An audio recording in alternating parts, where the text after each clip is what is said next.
Welcome to Fireside Giants. My name is Alex with my co-host here, Anthony Rivardo. Big game coming up against the Saints this weekend. Some people might not think it's a big game, but if you're listening to Logan Ryan, who says September, the season is not defined yet. 0-3 does not define us, and we're still going forward. The Giants unfortunately have the most difficult schedule in the NFL the rest of the way. There is a gauntlet of tough teams, including the Chiefs, Buccaneers, Rams, Chargers, Carolina Panthers. It is going to be a bloodbath.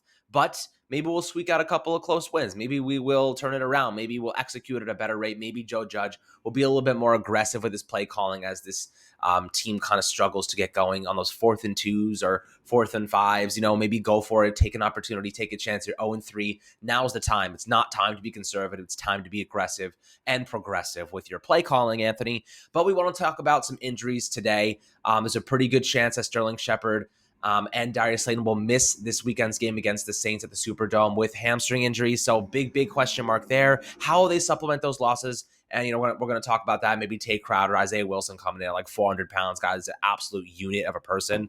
We're going to break down some stuff for you guys. Anthony, how you doing tonight, my friend? I'm doing good. Of course, I'm a little disappointed to see some of the injuries on the Giants injury report. Seems very likely Sterling Shepard, Darius Slayton out on Sunday. Now, that really sucks to me because we were talking for a very long time about how the Giants were excited to finally get all of the playmakers on the field for Daniel Jones. They were never able to do that last season or the season before due to injuries. Sometimes it was suspension. Golden Tate was down for 4 weeks because of a suspension, if you remember that. There's always been someone who's been held out of the game. Saquon Barkley obviously missing the majority of last season. The Giants have never had all of their playmakers on the field until this past Sunday versus the Falcons. And then, of course, during that game, 2 of those playmakers go out with an injury. It's horrible luck. It's super unfortunate. I really feel for Daniel Jones. Oftentimes he has to throw to waiver wire pickups and practice squad players during games. And our franchise quarterback just shouldn't have to go through that. So it sucks that he's going to have to go through that again this next week and maybe even longer, depending on how long these injuries last for Sterling Shepard and Darius Slayton. Super big blows to the offense, unfortunate, but hopefully we do have some good depth at receiver. We've got Kadarius Toney. Maybe he can get involved. Colin Johnson, he looked pretty good on Sunday. Hopefully we can get those guys involved and supplement these losses. And hopefully Daniel Jones can have a decent performance on Sunday, even though we are 0-3 and probably staring like 0-6 right in the face. Yeah, and it's tough to say, man. Staring 0-6 in the face, staring 0-3 in the face is not good. I mean, the Giants have a 2% chance of winning the NFC East right now. And we thought, and most people thought, including our division rivals, that we were favorites to win the division. Cowboys looking pretty good. Their offense is high octane. I was doing a little research this morning, and this is a statistic that's really going to piss you off because it really pissed me off. And I hate to say it, Anthony. The Giants, during the Jason Garrett era, have only averaged 18.25 points per game. You want to know what the worst part about this is? This the context that needs to be considered here. The number one defense in the NFL last year, the number one defense in points allowed per game was the Los Angeles Rams. Can you give me your best guess at what that number is? How many points per game were they allowing last season as the number one defense in the league? 22, somewhere around there. 18.5. So they were pretty damn good. They allowed an average of 18.5 games. Right. Really good. They're the number one defense in the league. Our offense, and look, and that just tells you how bad it is. The number one defense in the league is allowing 18.5 points, and we aren't even, breaking that threshold. We're not even breaking that. Like, that's the minimum amount of points that they're allowing. And the Giants offense can't even get to that. So it's ugly, man. Our team is in shambles, the offense, Jason Garrett. And I don't want to keep hitting on Jason Garrett because we all know, we've discussed this many times. I want to put some blame around, whether it's the offensive line and Ben Bredeson and Billy Price.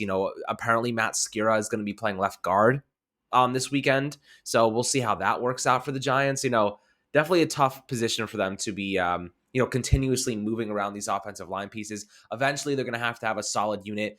I've heard people say Isaiah Wilson might be testing out at guard, Matt Pert at guard. Who really knows what they're going to do? So many shuffles, so much substitutions. Eventually they're going to have to settle on a unit. Of course, the injuries have thrown things up into the fire, so you have to supplement in some ways. But Anthony, I do want to talk about these wide receivers, right? John Ross making his comeback off IR this weekend. How do you think the Giants get him involved? He's going to be active. He's going to be playing. How many snaps he gets? Maybe 20, 25% of snaps. He is Darius Slayton, but faster, and he doesn't have the best hands, but he might actually have better hands than Darius Slayton, which is like pretty hard to do, or pretty easy to do, I guess. How do you think they get John Ross involved here? Do you think they use him more as a gadget guy? Do you think they're using him on pure speed? Let's get him, push him downfield. If he looks pretty good this week, if they start to get him involved and he's making some plays, he might start to eat into Darius Slayton's reps here. And I want to say this. I like Slayton, but he needs to, like you mentioned in the past, it's got to be right in his breadbasket for him to catch the football. I think for the most part, moving forward, if John Ross can show a little bit more, better route running, incorporate a little bit more into his game, still use that 9 route, those go routes to his advantage, I think that I don't mind him taking snaps from Darius Slayton. How do you feel about Slayton and Ross really making his first appearance of the year for the Giants in week 4? I'm definitely excited to see John Ross get out there. I think there's a chance he could eat away Darius Slayton snaps once both of them are healthy on the field. The thing with Darius Slayton having such a limited catch radius, if the ball isn't perfect, he's not catching it. That probably applies to John Ross as well. John Ross isn't really one of those guys that can go up there, make contested catches, or really adjust too well and have good body control on difficult receptions. But he is one of the fastest players on the field at all times, and that is a true threat, a true weapon to utilize for the Giants. Now, will they utilize it properly? So that's kind of the thing, right? Alex, you asked me, how will they use John Ross? And I would say, well, they're going to try and get the ball in his hands in space. They're going to send him on vertical routes, have him run a couple of, deep post corners, really get him downfield. But you watch the Giants offense, they'll probably just run a lot of curls, maybe a couple out routes, probably 10 more curls. I really don't know what they're going to do with him. It's Jason Garrett in this bland vanilla offense. He doesn't know how to utilize these players. You would assume that John Ross would be kind of utilized similarly to Darius Slayton, though, and kind of a mix of how you would expect Kadarius Toney to be utilized. Toney's not being utilized how we expected him to be utilized with, screens and drag routes and whip routes, getting him in space. He hasn't been doing any of those things that we wanted him to do and expected him to do. But those are kind of the things that John Ross can do as well. But also John Ross has the speed to really challenge defenses vertically because he is so fast. So things that you could do, here's like a little scenario that I would throw out there. You could put John Ross as the outside with Kadarius Toney as a slot, line them up on the same side of the formation, send John Ross vertical, and have Kadarius Toney run a whip route underneath. So that's going to push out that cornerback and just make a nice one-on-one against the boundary for Kadarius Toney. He catches that pass, breaks that tackle. He's got the whole sideline to work with. That's kind of what I would try and set up. Use the double speed receivers to your advantage, right? You got a lot of speed, tackle breaking ability with Kadarius Toney, and you have a lot of speed and vertical challenging with John Ross. So you can really get creative with those two and really try and challenge the defense, put them on their heels with those two players because they just possess so much speed and explosion. So, yeah, I think, when you look at Darius Slayton, how he's kind of used as that 9-route guy, that vertical route guy who just kind of runs, goes all game, catches some of them, drops the rest of them. That's probably what they're going to use John Ross in. That's probably the role that they're going to place him in. I don't know how much he's going to play. I don't know how healthy he is. He was on IR, and now he's designated to return. He could have been healthy for like the past week or two, but was stuck on IR. Not exactly sure where he is with his health, how close he is to being at 100%. If he's at 100%, we could see him out there 70% of snaps realistically. But if he's not at 100%, you're probably right, 20, 25% of snaps, probably playing the Darius Slayton role and hopefully having a decent impact because he is a weapon with the speed that he has out there. He's just always been a player that needed some refinement, needed to work on his flaws and become good, but he's always had the tools. It's just one of those balls of clay that you got to mold into a good football player. One day, hopefully, one of these balls of clay that the Giants pick up will actually mold into a good football player. We can take one of these chances that pays off. Maybe John Ross will be that guy. I would really love for that to be the case. Yeah, I mean, the injuries have been plaguing him his whole career. To expect that to stop now is pretty optimistic. But I will say this. The two players I really am excited to see this weekend, obviously Kadarius Toney, because I think the Giants need to get him more involved. Joe Judge said today they've been getting him more involved week in and week out. But again, 3 targets last week. And it's really concerning to me because we're talking about a player who was drafted 20th overall. And meanwhile, Colin Johnson, who had 49% of offensive snaps when Toney had 66% of offensive snaps last week, Colin Johnson had 7 targets and Toney had 3 targets. How does that make sense to me? How does that make sense to you? It doesn't make sense to anybody. You know what I mean? Like, I like Colin Johnson. That's the other guy I'm really excited to see. I think he's a good big target for Daniel Jones. He's a pretty solid route runner. He looked really good last week against the Falcons. He was getting separation. He was making some nice plays, making some nice catches. He didn't drop the ball. So I was really excited to see him really take a step forward here and kind of present himself as a legitimate option in the passing game. But again, you just picked up Colin Johnson off the waiver wire at the beginning of the season. Kadarius Toney's been around, right? He's been practicing like the past couple of weeks, with no hiccups at all. So the fact that they haven't gotten him more involved really says to me that they don't really know how to get him involved. And Anthony, you posted a great tweet yesterday that's gotten a lot of action, talking about his missed tackle, his forced missed tackle, right? So Kadarius Toney, I think what was it, 35%? He forced missed tackles last year at the collegiate level, 35% missed tackle rate. That is incredible, right? That is the highest of any receiver coming out of the most recent draft class. That type of statistic translates. And some people might say, he can't do this at the NFL level. He can't juke people out of their shoes. He can't do it. I will tell you right now, if you watch the film from last week, the 2 catches that he had, he broke 2 people's ankles, right? He absolutely made a guy go flying past him. And then on the other one, it was a little bubble screen to him. He made 2 guys go flying past him. Rather, I think it was actually kind of a slant that ended up kind of dragging across the line of scrimmage, and he just collected the ball. He broke one guy's ankles, and then he made another guy just completely fall on his knees. He is a special talent with the ball in his hands. The problem is the Giants don't know how to get the ball in his hands above the line of scrimmage, right? I don't want to see him getting half these jet sweeps or end arounds. Get the ball to him in space for positive yardage.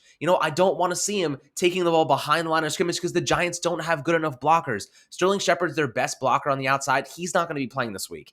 They need to use him in the open field for positive yardage, not behind the line of scrimmage where he could possibly get taken down. And that's where he's best utilized. Get him on those whip routes, like Anthony said before. Try and drag him across the line of scrimmage.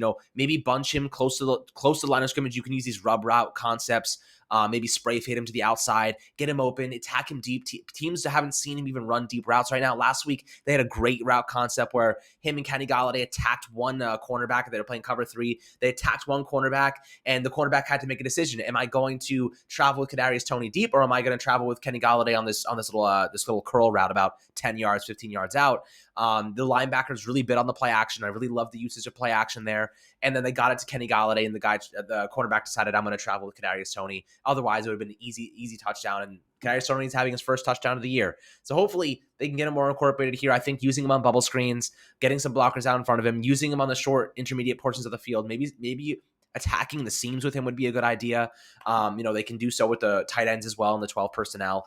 I think that the Giants are going to get him more involved, but they need to be more aggressive, right? That's the word we keep using. Need to be more aggressive. They're too conservative with their play calling. They're not getting him into space. They're not trying to get unique with the way they utilize him. That's what I want to see.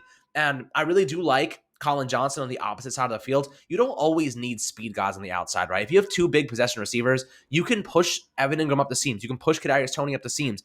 You still have John Ross. Maybe use him out of the slot and then spray fade him to the outside, and then have what I'd actually like to see, maybe if you have Kenny Golladay on the left boundary, let's say he's playing the X receiver, run a post to the middle, force that safety to try to have to follow him to the middle of the field, and then have John Ross in the slot and then spray fade him to the boundary. That way you make that safety go to the middle of the field, and you have John Ross alone on the corner, and he's going to burn anyone if you give him enough air underneath of it. They're in a dome. There's no wind. There's no Joe Judge. There is no reason for you to be punting from the 39-yard line again. There's no reason for you not to be taking deep shots. There's no wind. This is where you got to do it. I don't care that it's the Saints. You got to keep them honest, man. You cannot play to, what is it? You play not to lose. You cannot play not to lose. You got to play to win. Got to take shots. We got to be scoring more than 18.25 points per game to win football games in the National Football League right now in present day, Anthony.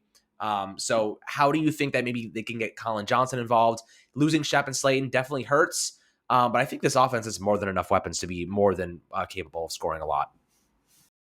It absolutely does. It has Colin Johnson, a decent player. It has Kenny Golladay, a great player. It has Saquon Barkley, a great player. Kadarius Toney, a great player. There are weapons out there. Even Evan Engram, I don't know if I can call him a great player anymore, or even a good player at this point. But he has his moments. I guess. And Caden Smith, we all really like Caden Smith. At least we could say he's a pretty good player. So yeah, there's weapons out there, but with Colin Johnson, how should they get him involved? Well, just do what they did last week. I think the defense really wasn't expecting Colin Johnson to come in and make that impact. They probably weren't putting the best, corner on Colin Johnson. Probably think that they need to devote their attention to Kenny Golladay, who was not as involved in the game plan as Colin Johnson for whatever reason. Jason Garrett, please explain that. He never will, though. He doesn't take much accountability, but back to Colin Johnson. Colin Johnson is really good at running those curl routes, honestly. He does run those pretty good curl routes. He runs those in routes. He's a very smart player, but he's also got a huge frame. You can definitely throw up some deep balls to him. I don't really know why the Giants haven't thrown any deep passes that are contested at all.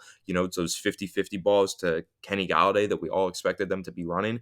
Haven't thrown any of them. They threw one against Washington. It went incomplete, but that's it. That's the only time they've attempted that to Kenny Golladay. So maybe they can throw a couple of those to Golladay this week, throw a couple to Colin Johnson. They're kind of the same archetype. However you want to use Kenny Golladay, you can use Colin Johnson the exact same way. No, Colin Johnson is not Kenny Golladay, and he's not as talented as Kenny Golladay, but the same build, same playing style. So you can use them the exact same way. Just kind of have him run those deep in routes, deep out routes, deep curls. I know that's not really our favorite thing to say, run a curl route, but Colin Johnson was pretty good at those on Sunday. If you watch the film, he ran those very efficiently. So if there is a player I want running those curl routes, I probably want Colin Johnson running those curl routes while Kenny Golladay is the one going vertical and getting the deep targets. Now we'll see if that is actually what Jason Garrett implements into the game plan. I don't know. They have said a whole lot this week, Kenny Golladay has in the media, about he doesn't understand why he's not getting deep targets. He doesn't know. But hopefully they figure that out. Hopefully that was a message not only to the media and the fans, but to Jason Garrett as well. Hopefully Jason Garrett heard him say that and said, okay, now it's time to fix this. Time to start sending you vertical and getting you some deep targets. Daniel Jones throws a deep football really well, throws a really pretty deep ball, is really accurate, has very high efficiency rates when throwing deep. It's time for the Giants to utilize that. Let him throw deep to his best deep receiving playmaker, Kenny Golladay. And Colin Johnson can go down there too. Colin Johnson can be used the exact same way as Kenny Golladay. So I think that's how they're going to work him in, especially because Kenny Golladay is a little bit hobbled, been dealing with a hip, been dealing with a hamstring. Apparently looked great today. Apparently he did look great today, which is exciting. But if there are snaps where he has to take a little rest, which there probably will be, he's probably not going to play 100% of offensive snaps. But if he has to take a little breather, I think Colin Johnson slides right into Kenny Galladay's role and plays it really well. Really like what Colin Johnson provides with this offense. Thought he was very reliable and very dependable underneath as well. Not only just going downfield, but he did way a lot better of good hands than stuff Slayton. Underneath. Yeah, that's a very good point. He might actually be a dark horse candidate to overtake that position from Darius Slayton. I like Darius him, Slayton man. injured he now. Looked good. Yeah, he looked phenomenal, and I really do like Colin Johnson. But Darius Slayton coming back from this injury, when he returns to the lineup, there's a chance, if this is a few weeks down the road for Darius Slayton, 3-4 weeks, in those 3-4 weeks, Colin Johnson could prove himself to be the better player and overtake that role. You never know. So keep an eye on Colin Johnson. He's a very important player for the Giants right now as they shape up this wide receiving core, having some struggles from some specific players in that core. So hopefully Colin Johnson can really prove himself and maybe be the nice, pleasant surprise that all Giants fans are hoping for. I mean, there's a reason that they picked him up off the waiver wire, and he immediately got an active roster spot over Dante Pettis and David Sills, who both had pretty good training camps. They clearly saw he was a good player, and they probably were like, why did Jacksonville cut him? That's weird. But luckily, the Giants had a really high waiver pick for obvious reasons. I will say, I do want to talk about one last little topic here, Anthony, regarding the defense, right? Blake Martinez out for the year. That linebacker core. Tate Crowder also has a hamstring injury. He was limited today, so he's in line to play, but might be hobbled a bit. I really want to see Carter Coughlin get more opportunities, right? I know you do as well. Carter Coughlin making the transition to middle linebacker just needs more reps. I think he really looked great in that spy role last year against Seattle. Now, Jameis Winston's a different type of quarterback. He's got some mobility, but I think keeping him in the pocket, is probably where he wants to be. He wants to be in the pocket. He wants to be making high efficiency throws. That's where he thrives. But he's also very prone to mistakes. If you got to put pressure on him, I think Carter Coughlin could be a catalyst here from that middle linebacker spot. Blitz with him. Use Carter Coughlin. Use that pass rush efficiency that he has. Blitz with him. Get after Jameis Winston. Put him on his back. Really make him make decisions quickly and force him to make mistakes. Jameis Winston is one of the most mistake-prone quarterbacks you will find, right? But if you don't get after him, he will pick you apart. He is good enough to do that. So I think that Carter Coughlin could be a big catalyst in really putting pressure on him. He's a better pass rusher than Reggie Ragland. He's a better pass rusher than Tate Crowder, a better pass rusher than Blake Martinez was. So this could be a really interesting way to get him involved. And I think that this might be a good way to supplement that loss of Martinez a little bit. Have Tate Crowder, have Reggie Ragland play that key middle linebacker Mike role, and let Blake Martinez kind of hover, do some different things there. Whether it's coming up the middle from the zero tech, they did that against Seattle a lot. Just trying to collapse the pocket, trying to get pressure and help his other guys out. Help Dexter Lawrence out, help Leonard Williams out. Azeez Ojulari, he has half the sacks of the Giants team right now. They have 6 sacks to date. And he has 3 of them. So really, really impressive start for the rookie so far. But how do you think they will probably get after Jameis Winston? What do you think is the way to stop him this week? Yeah, the way to stop Jameis Winston is just hope he's not having one of those good games, right? Because Jameis Winston, so inconsistent. Sometimes he has an elite performance. Sometimes he has a god-awful performance, and they just want to get him off the field immediately. But a lot of those god-awful performances, usually related to pressure. If you're pressuring Jameis Winston consistently, you can usually disrupt him, make him a little paranoid, force him to throw some bad passes, make a really complex defensive scheme. If Patrick Graham can do that, disguise some coverage looks, trick Jameis Winston a couple times. He's a smart quarterback. He's just also, a ballsy quarterback, and he burns himself. He gets too close to the flame. That's really the problem with Jameis Winston. But again, like I said, a lot of that has to do with being under pressure. He feels like he has to force something and make a big play, and then he forces something and he makes a horrible play. So for the Giants, the pass rush needs to improve, absolutely needs to improve. We are not getting enough from Leonard Williams. We are not getting nearly enough from Dexter Lawrence. He has not been playing well. We are getting a good amount from Azeez Ojulari. He's looked really good, as I always knew he would. Lorenzo Carter, not getting enough. Oshane Ximines barely played. The interior, the inside linebackers, we're really not getting a lot from them either because Carter Coughlin isn't playing. Carter Coughlin was a former edge rusher. Now he's an inside linebacker, but he's got great pass rush moves, and he knows how to get after the quarterback. So, Giants, we're struggling on getting a pass rush. We're thin at inside linebacker. Maybe you should play your pass rushing inside linebacker, Carter Coughlin. That sounds like a perfect solution. It sounds almost super convenient that you even have a player like that on your roster.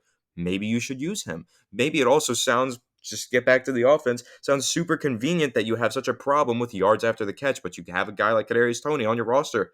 Maybe you should use him. Don't understand what the Giants are doing, not utilizing players and playing them to their strengths, but Carter Coughlin should see an increase in playing time considering he hasn't gotten really any in the first 3 weeks of the season. Now with Blake Martinez out, with Tate Crowder a little hobbled with his hamstring injury, if he doesn't play especially, Carter Coughlin needs to be out there, and he will make plays. He is a very good player. In the preseason, he looked like he's been playing inside linebacker his entire life. He had only been playing it for a month or 2 at that point. He's looked really, really good. He did look really good in the preseason, and he looked very good as a rookie as an edge rusher. So I'd like to see him blitz from the interior. If you can get some pass rushing from the interior, from that inside linebacker blitz, or from Leonard Williams, Dexter Lawrence, all 3 of those players kind of playing in tandem, you can definitely knock Jameis Winston off his game and get him to make some bad throws, bad decisions, and hopefully the Giants defense can actually catch these interceptions this time. They failed to catch them last week, but you can capitalize on some Jameis mistakes. Just got to get a good pass rush going. Azeez Ojulari has to back up last week's phenomenal performance with another good game, and the Giants can be in pretty good shape. This is a winnable game. I know it doesn't feel like it because the Giants are 0-3 and they have looked horrible, very pitiful, but if they play their best football, I mean, it's anybody's game every week, but the Saints really aren't that challenging of an opponent. They've had some injuries, I believe a couple on the offensive line. They have Jameis Winston as their starting quarterback, who's literally known for being majorly inconsistent. So the Giants have a phenomenal opportunity here to really kind of make this bounce back, victory. But I wouldn't bet on it, honestly, Alex. But anyway, yeah, for the pass rush, they got to get after Jameis Winston. That's the key to this game. Yeah, and I will say this, the Giants have 6 sacks this year, right? 6 sacks. They're on pace for 34. Last year they had 40 with a much worse pass rush in terms of personnel. Now, the Giants should have about 12, maybe 13. The reason they don't, one of the Giants' biggest flaws this year, they can't freaking tackle. What happened to them? They've been in positions to get off the field. They've been in positions to take Teddy Bridgewater down in week 1, to get after Matt Ryan, to do things. They're missing tackles all over the field. That is not the disciplined team that we saw last year. They did not miss tackles last year against the Broncos. I mean, we're talking Xavier McKinney gets stiff-armed by Teddy Bridgewater in the face. He throws it to a tight end who then gets Blake Martinez whiffs on a tackle so badly. You know what I mean? What is happening with these guys? Like, they're just missing tackles. They should have 13, 14 sacks right now. They should be at the top of the league. They've had opportunities to do it. I've seen them in the backfield about to get sacks. Leonard Williams has missed 3 or 4, just missing tackles. They got to bring the guy down. They got to wrap up. They got to do the right thing here. They got to just trust their fundamentals, trust their skills. They've just been missing tackles, man. Like, that's the ultimate. I want to do a little dive into the missed tackle rate this year so far compared to last year. And I bet you it's way, way higher this year than it was last year. And it's a really interesting concept. I don't really know why it's so much higher. Maybe it's just a lack of discipline. Maybe there's just a fluke. Who knows? But I think that's something the Giants need to get better in. Just more disciplined football, trust their fundamentals, get after their quarterbacks, and really take them down. Make sure they finish the tackles off and don't just kind of go lackadaisically into it, guys. But that's really, the gist of this episode. We wanted to talk about those receivers, Colin Johnson, John Ross, Kadarius Toney, what we hope to see on Sunday. There's a lot. We need a lot of help here, guys. We need everyone. We need the whole team to come together right now and really finish strong. We need to win games. The good teams in the league, there's those couple of plays per game they got to make. Like, if you watch the Bengals and Jacksonville game last night on Thursday night, I was sitting there like, how are they doing this well and the Giants offense can't score at all? You know what I mean? Like, it was blowing my mind. The running games were strong, and it's those couple of plays per game that make the difference. Joey Burrow throwing that to CJ Uzuma. I think that's it. Uzuma. I don't know.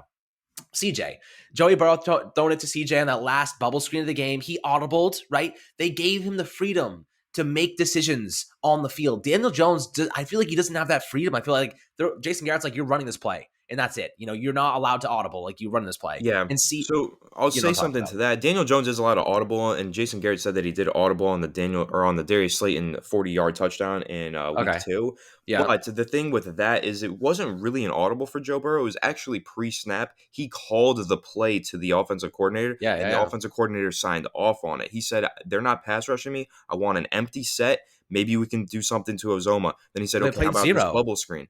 Yeah, it was really... Yeah, when Joe Burrow explained that whole interaction between him and the OC, I was like, man, Joe Burrow has it, but he also has an offensive coordinator that gives him the keys to the kingdom. Man. He's smart. Yeah, he has it. He has that mental intelligent. So talented, so smart, and they trust him. And his offensive coordinator gave him the keys to the kingdom and said, here, this is your playground, go play in it. That's really what I took away from that. And I don't think that Daniel Jones has that ability or has that permission with Jason Garrett to call a play like that in the clutch. That was really impressive from Burrow, but also impressive from the Bengals coaching staff to trust their quarterback. That was really awesome stuff and a great game. Yeah. And I think, Golden Tate said it the other day when he was on Good Morning Football, whatever. He was like, they need to give Daniel Jones some freedom. Let him make some decisions. Let him get aggressive. We know the guy wants to win. He lowered his shoulder into Grady Jarrett, okay, and carried the man 3 yards. The guy's like 320 pounds. We know Daniel Jones wants to win. We know he's willing to do whatever it takes. He wants to be aggressive. I just feel like they don't trust him. You know what I mean? Like, they don't trust him to make those decisions. They don't trust him to say, hey, coach, I want to throw a deep ball right now to John Ross on Sunday against the Saints. I see an inkling. I see, like, let's put him in the slot. Let's spray him out wide. Let's run a deep post route over the middle to Kenny Golladay, drag that safety away from him. Let's get aggressive, right? Let's take some shots here. I just feel like they don't really have, the trust in Daniel Jones that we need to see, because it feels very robotic at times. You know what I mean? Like, that's kind of the thing that we've noticed is, like, it's a little robotic, the way that he plays, the way that he goes through his reads, the throws he's making, the one read plays, the bunching the field. Like you said yesterday when we were doing the film breakdown, we're in the red zone and there's 3 guys huddled into the same space. Expand the field. You don't have to use a 10-yard area. You can use the whole field. You can use the back of the end zones. You can get creative. Daniel Jones doesn't have that freedom yet. Maybe they don't trust him. Maybe they feel like they haven't applied the full playbook yet. It's a year and a couple months into Jason Garrett's scheme, man. Like, they got to have already established these base concepts and be rolling out more unique sets now and more unique concepts. It's just not happening. But guys, that's kind of like what we're thinking. Let us know what you think of this. Do you think that DJ really has the autonomy to make those decisions for himself? Do you think it's a little bit more robotic? Like, how are you feeling about this? because I feel like at times he doesn't have that trust that you really would like to see from the coaching staff. But make sure to subscribe below on Apple, Spotify, YouTube. Have a fantastic week, and we'll cover you guys tomorrow. And of course, we'll do a live stream before the game on Sunday. Looking forward to it and looking forward to enjoying, hopefully, our first one of the season, which would be an upset against the Saints. We're going to hope for our best, my friends. We're here trying to be positive. It's hard, but we're here doing some therapy sessions as always. And we hope you guys have a fantastic Friday. Enjoy the day, and we'll catch you guys on the next New York Giants video.